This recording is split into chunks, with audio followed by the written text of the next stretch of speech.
In 1930, America was in the throes of an economic crisis. Across the country, the government financed work projects devised to give jobs to the unemployed.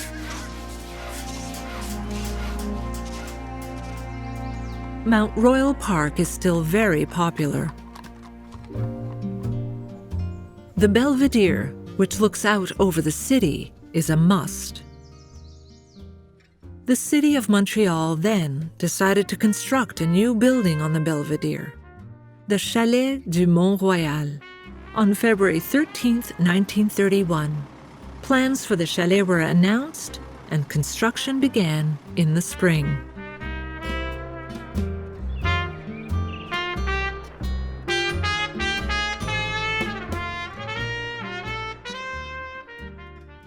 The selected architect, Aristide Beaugrand-Champagne, wants the chalet to be a place of welcome, leisure, and prestige.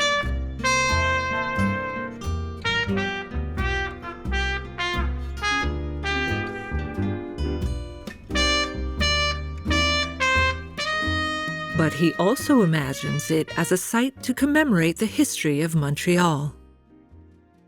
He decides to adorn the walls with decorative paintings illustrating selected moments from Montreal's history under the French regime.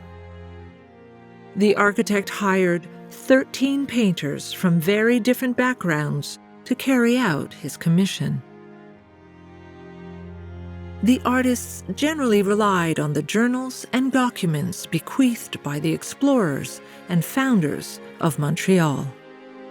Although their subjects were imposed by the architect, each artist transcribed the events in his own style and palette, based on the knowledge and conventions of the time. Consequently, the depiction of the Iroquoians reflects an often stereotyped and most likely distorted vision of their relationship with the colonists. The series of paintings makes for a very eclectic decor. The color palettes deployed vary widely from one painter to another, and the scale variations of the figures depicted disrupt the unity of the whole. However, Borduas's 6 maps confer a sense of unity. They add rhythm to the overall presentation and offer spatial references for the temporal events depicted. The resulting set is unique in Canada. Thus, in a public place, we find a collection presenting a portrait of Montreal's artistic community at the time. It also embodies a man's vision of a period of history and his desire to commemorate the role of Montreal's founders.